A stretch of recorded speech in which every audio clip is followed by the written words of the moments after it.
Hello everyone, a very warm welcome to Ecoholics YouTube channel. I am Shruti Jha और पीछे banner को देख के आपको लग रहा होगा कि आज हम लोग ऐसा क्या पढ़ने वाले हैं जो आपको सब्जेक्ट से रिलेटेड बिल्कुल भी नहीं लग रहा होगा। But according to Indian economy आज जो टॉपिक हम करने वाले हैं वो आगे हमारे इंडियन इकोनॉमी के लिए भी बहुत ज़्यादा इंपॉर्टेंट है और कैसे वो यूथ के लिए भी as an greater employment sector की तरह उभर के आ सकता है, वो सारे एनालिसिस हम करने वाले हैं। तो आज का जो टॉपिक होने वाला है वो है wedding business in India to touch 10 trillion by 2025। So देखिए, मैं आपको समझाती हूं। एक रिसेंटली बिजनेस स्टैंडर्ड न्यूज़पेपर ने भी इस न्यूज़ को कवर किया था कि जो वेडिंग इंडस्ट्री है इंडिया में, शादी आपको पता है कि बहुत जोरों शोरों से इंडिया में लोगों का एक ड्रीम भी होता है कि उनकी वेडिंग जो है वो इस तरीके से होनी चाहिए। इतना वो लमसम अमाउंट सेव करके रखते हैं फॉर देयर वेडिंग्स। तो ये जो वेडिंग इंडस्ट्री का जो पूरी इकोनॉमी है, ये पूरी इंडस्ट्री है, वो टच करने वाली है 10 ट्रिलियन, मतलब 10 लाख करोड़ का ये बिजनेस होने वाला है इन दी अपकमिंग ईयर 2025। अब अगर हम इंडिविजुअल लेवल की बात करें कि एनुअली इंडिया में कितनी वेडिंग्स होती हैं, तो 10 मिलियन वेडिंग्स एनुअली इंडिया में होती हैं, मतलब 1 crore weddings every year India में विटनेस करी जाती हैं। उसके अलावा आप देखो कि अगर ग्लोबल लेवल पे आप देखो तो ग्लोबल लेवल में सारी कंट्रीज को जब हम एग्जामिन करते हैं तो इंडिया की सेकेंड रैंक आती है, मतलब इंडिया स्टैंड्स सेकेंड ग्लोबली जब वेडिंग इंडस्ट्री और वेडिंग बिजनेस की बात आती है तो। ठीक है, अब अगर हम देखें कि भाई इंडियन इंडस्ट्री में, अगर इंडियन इकोनॉमी के बारे में आप बात करो कि जितने भी सेक्टर्स हैं वो इंडिविजुअली किस तरीके से कंट्रीब्यूट कर रहे हैं, तो वहां पर वेडिंग इंडस्ट्री और वेडिंग बिजनेस 4th रैंक पे आके खड़ा होता है। मतलब इकोनॉमिकली ये 4th लार्जेस्ट कंट्रीब्यूटर है इंडियन इकोनॉमी में। ठीक है, अब देखिए, अब क्यों इस तरीके से एक सर्ज देखा जा रहा है, क्यों इतनी ज्यादा ग्रोथ हम देख रहे हैं इस बिजनेस में। तो आपको पता है जब कोविड पेंडेमिक हिट हुआ था तो 2020, 2021 एंड आफ्टर 1 ईयर ऑल्सो, ये जो 2 से 3 साल थे इसमें काफी ज्यादा डिले देखा गया था चीजों का, क्योंकि लॉकडाउन था। और सर्टेनली जब लॉकडाउन ओपन भी हुआ तो लोग इतने ज्यादा कंफर्टेबल नहीं थे कि कॉन्टैक्ट क्रिएट करें। और आपको पता है कि वेडिंग्स जो होती हैं वो एक बहुत ही जायंट फंक्शन होता है, काफी ज्यादा आपके रिलेटिव्स वगैरह, बहुत एक फंक्शन ऐसा होता है जहां पे एक बिना कांटेक्ट की चीजें आपकी नहीं हो सकती हैं। इसलिए जब पेंडेमिक ओवर हुआ, जब हमने देखा धीरे धीरे धीरे पेंडेमिक के जो भी इश्यूज थे वो खत्म होने लगे, तो वेडिंग्स में एक इजाफा, एक इंक्रीज देखा गया, क्योंकि लोग उस टाइम पे कोविड के दौरान, पेंडेमिक के दौरान वेडिंग्स के साथ अपने कॉम्प्रोमाइज नहीं करना चाहते थे। इसलिए जैसे ही कोविड पेंडेमिक खत्म हुआ, उसके आफ्टर इफेक्ट्स ओवर हुए, वहां हमको वेडिंग्स का सर्च देखने को मिला है। अब हम अगर 2024 एनालिटिक्स की बात करें तो देखिए, यहां पे the confederation of all India traders, short form में CAIT, ने ये बताया है कि यहां पर जो है सिर्फ नवंबर दिसंबर की अगर आप बात करो, नवंबर एंड दिसंबर 2024 की बात करो, तो 48 लाख वेडिंग सिर्फ ये 2 महीने में इंडिया में होने वाली हैं, जो कि आपका 6 लाख करोड़ का बिजनेस जो है वो बनाएंगी। और इसी से आपको समझ में आ जाता है कि जब नवंबर दिसंबर में ही 6 लाख करोड़ का बिजनेस बनेगा तो 2025 में 10 लाख करोड़ को टच करना वो कोई बहुत ज्यादा टफ बात नहीं है, बहुत इजीली वो एक लिमिट जो है वो क्रॉस हो सकती है। उसके बाद आप देखो, अगर दिल्ली की इकोनॉमी की हम बात करें, दिल्ली की इकोनॉमी की बात करें कि दिल्ली में कितनी वेडिंग्स होने वाली हैं, तो 48 लाख करोड़ में से यहां पे आप देखोगे कि 4.5 लाख वेडिंग्स जो हैं वो यहां पर कंडक्ट होने वाली हैं दिल्ली में। ठीक है, तो 48 लाख वेडिंग्स में से 4.5 लाख वेडिंग्स जो हैं वो तो सिर्फ और सिर्फ दिल्ली ही होस्ट करने वाला है। जैसे अब उसमें इकोनॉमी में, उनके इकोनॉमी में कितना पैसा इंजेक्ट होने वाला है, तो 1.5 लाख करोड़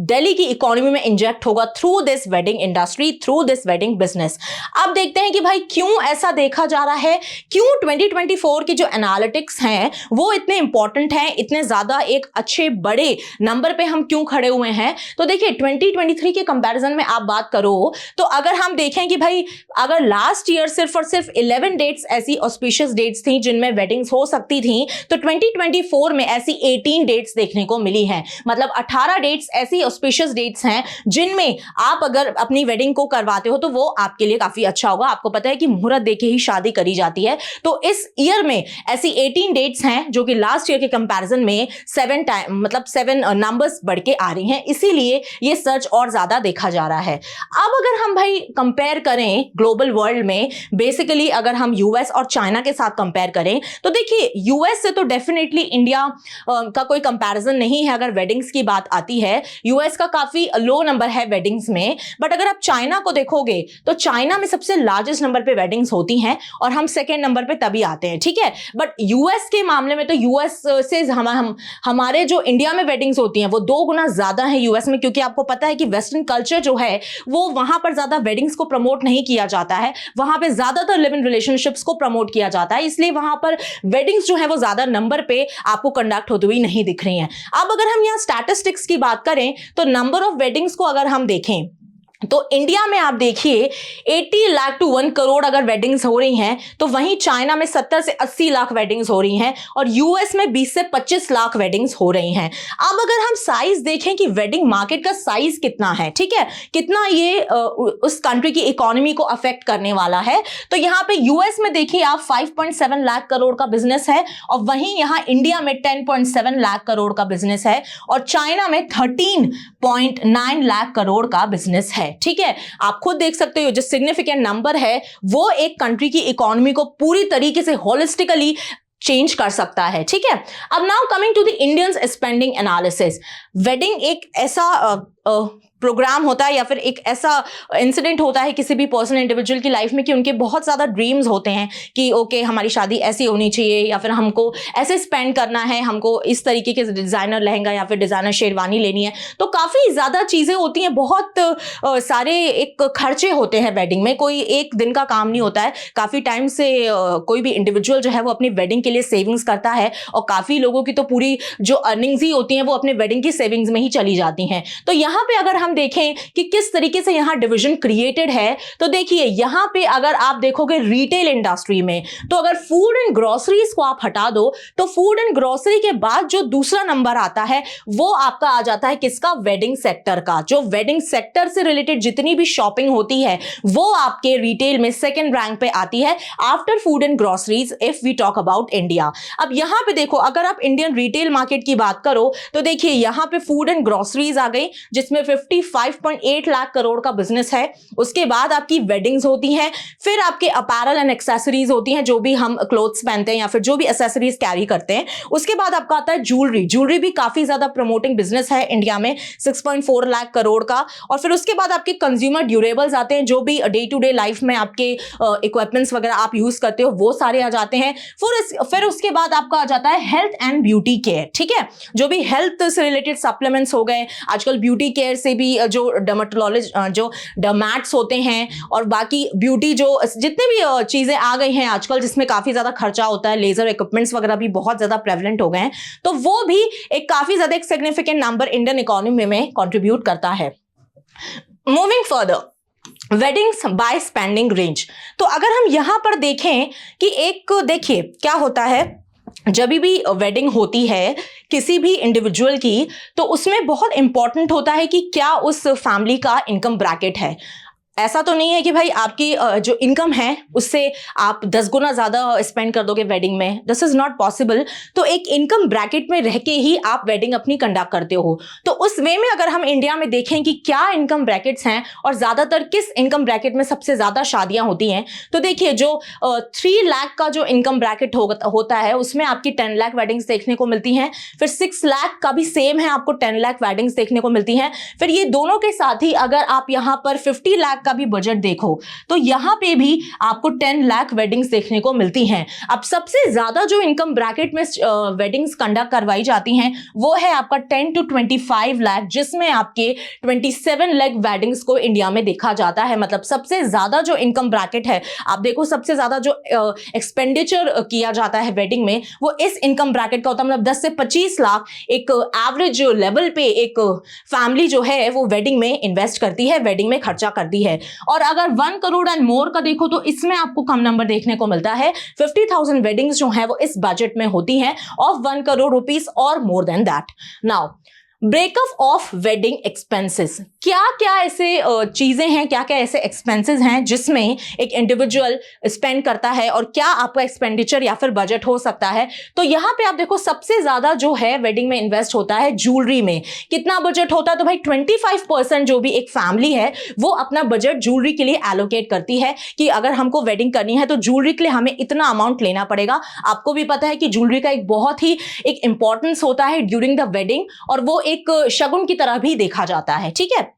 उसके बाद आप देखो कि बाकी आपके ये जो बाकी आपके ढोल वगैरह होगा या फिर जो भी अलग सी चीजें हो गई जो भी आप करते हो वेडिंग के लिए वो आपका इसमें फॉल करेगा। फिर अपैरल हो गए, ठीक है, जो लहंगे होते हैं, शेरवानीज होती हैं, काफी ज्यादा एक्सपेंसिव आती हैं। बहुत इंडिविजुअल्स के ड्रीम भी होते हैं कि हमको डिजाइनर लहंगा पहनना है या फिर डिजाइनर शेरवानी पहननी है, तो इस कंटेक्स्ट में वो वहां पर स्पेंडिंग हो जाती है। फिर आप फोटोग्राफी में देखो तो 8% स्पेंडिंग होती है। फोटोग्राफी के बिना तो definitely weddings are not at all possible, क्योंकि प्रोमिनेंट बहुत ज्यादा होता है कि आपको जो मेमोरी है वो क्रिएट करनी है और फ्यूचर में भी देखने के लिए वो मेमोरी आपको बना के रखनी है, तो उसके लिए आपका यहाँ पे 8% हो जाता है। फिर इवेंट्स आप देखो तो 15% तक यहाँ पर स्पेंडिंग होती है। फिर उसके बाद केटरिंग देखो बहुत इंपॉर्टेंट है, बिकॉज शादी का खाना एवरीबडी थिंग्स ऑफ एंड वो सोचते हैं कि भाई हमारी शादी का खाना इस तरीके से होना चाहिए कि जो हमारे रिश्तेदार हैं वो दूर दूर तक हमारे शादी के खाने की तारीफ करें और बहुत टाइम तक इसको याद रखें, क्योंकि इनकी जो है वो शादी में खाना काफी अच्छा था और हमने काफी एंजॉय किया। ठीक है, इसके बाद तो ये आपके पूरा ओवरऑल एक अच्छे तरीके से डिफरेंशिएशन है, बाइफिकेशन है कि किस तरीके से वेडिंग एक्सपेंसेस को आप तोड़ के इस तरीके से होलिस्टिकली यहां पर एक स्टैटिस्टिक्स क्रिएट किया गया है।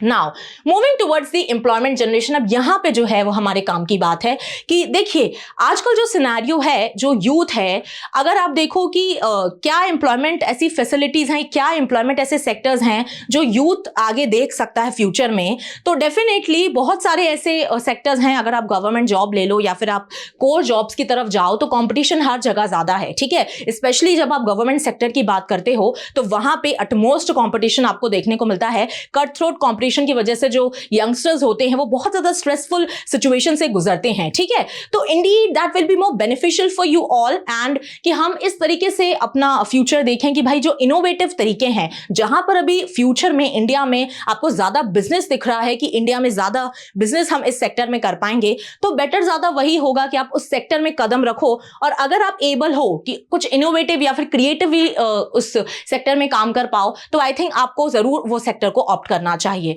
अब देखिए, this industry acts as a major job creator providing livelihood opportunities in various sectors. Estimate suggest that the wedding industry generates almost 1 crore jobs in India. मतलब सिर्फ और सिर्फ ये वेडिंग इंडस्ट्री ही 1 करोड़ जॉब्स जो है वो इंडिया में क्रिएट करती है, क्योंकि सारे सेक्टर्स एक्सपेंसेस कैसे क्रिएटेड है वो मैंने आपको पहले भी बताया। अब यहां पे देखिए, अगर आप देखो कैसे किन सेक्टर्स की बात कर रहे हैं, कहां जॉब ग्रोथ की बात हो रही है, तो केटरर्स देखिए आप, फिर उसके बाद आप डेकोरेटर्स देखिए। आजकल यहां पे काफी ज्यादा वेडिंग ऑर्गेनाइजेशंस ऐसी क्रिएटेड हो गई हैं कि वो डेकोरेटर्स भी प्रोवाइड करती हैं और अपने अकॉर्डिंगली आपके हिसाब से वो एक स्पेशलाइज तरीके से डेकोरेशन आपको करके देती हैं, जिस तरीके का डेकोरेशन आपको चाहिए। ठीक है, उसके बाद आप फोटोग्राफर्स देखिए, वीडियोग्राफर्स देखिए, यहां पे भी आपको बहुत एक अच्छी अपॉर्चुनिटी देखने को मिलती है, क्योंकि यहां पे काफी हाई पे ऑफर किया जाता है, क्योंकि आपको प्रोफेशनल फोटोग्राफर्स देखने को कम मिलते हैं, तो ये भी एक बहुत अच्छी जॉब अपॉर्चुनिटी है। फिर आप मेकअप आर्टिस्ट देख लीजिए, बहुत ज्यादा पहले तो होता था कि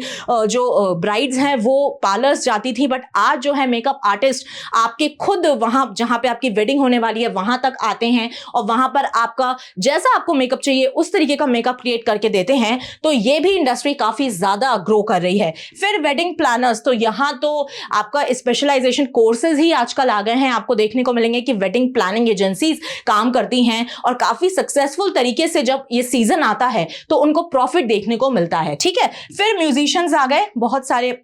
वेडिंग्स में आपको म्यूजिशियंस भी देखने को मिलते हैं, तो ये सारे जो हैं वो सारे एक ऐसे सेक्टर्स या फिर जॉब ग्रोथ एरियाज हो सकते हैं जहां पर यूथ अगर कदम रखे, अगर उन्हें इंटरेस्ट हो या फिर वो एबल हैं, तो वो डेफिनेटली बहुत ज्यादा प्रॉफिट कमा सकते हैं और एक स्टेबल इनकम की तरफ आगे देख सकते हैं। ठीक है, now sectors that get benefited from this wedding industry, तो ज्वेलरी एंड अपैरल तो सबसे फर्स्ट पॉइंट पे आएगा, क्योंकि ज्वेलरी के बिना वेडिंग इज इम्पॉसिबल और एवरी फैमिली लुक फॉरवर्ड, सबसे पहले जब वो बजट एलोकेशन करते हैं तो सबसे पहले वो ज्वेलरी को ही साइड में रखते हैं कि इतना पैसा जो है हमको ज्वेलरी के लिए अलग रख देना है, ठीक है। फिर रियल एस्टेट आप देखिए कि आजकल जो है वो फार्म हाउसेस पे भी वेडिंग्स कंडक्ट होने लगी हैं, तो उस वजह से भी लोग पहले से ही फार्म हाउस बाय करके रख लेते हैं कि फ्यूचर में हमको यहाँ पर वेडिंग करनी है, तो उससे रियल एस्टेट का बिजनेस है वो भी काफी ज्यादा बढ़ रहा है। फिर हॉस्पिटैलिटी सर्विसेज जो होती हैं, जहां भी होटल वगैरह में आपकी वेडिंग कंडक्ट हो रही है, वहां पे क्या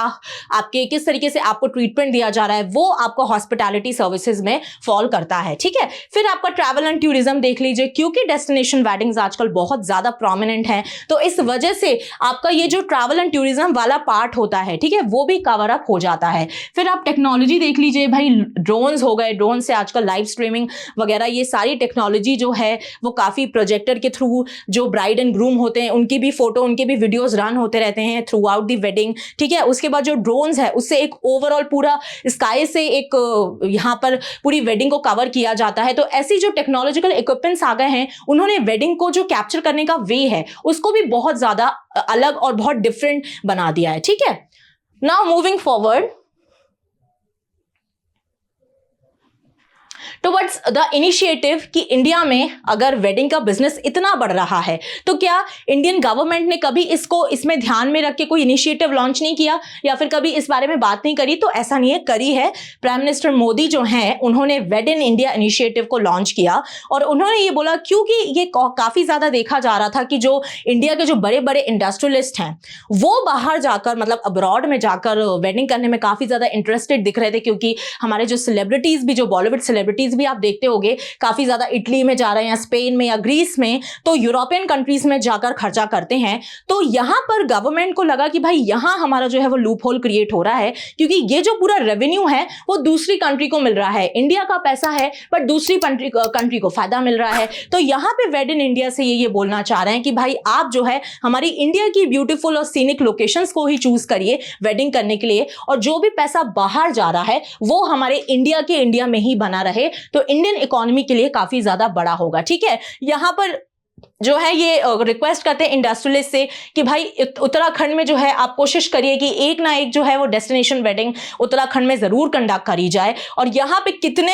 करोड़ बिजनेस की बात हो रही है, तो यहाँ पे आप देखिए 12.1 बिलियन यूएस डॉलर्स की बात हो रही है। ये जो पैसा है वो डेस्टिनेशन वेडिंग के थ्रू दूसरी कंट्रीज में चला जाता है। अगर इंडिया में ही ये पैसा रहे तो आप खुद सोच सकते हो एक मेजर इंपैक्ट क्रिएट करने में ये आपको फायदा देगा। So this is the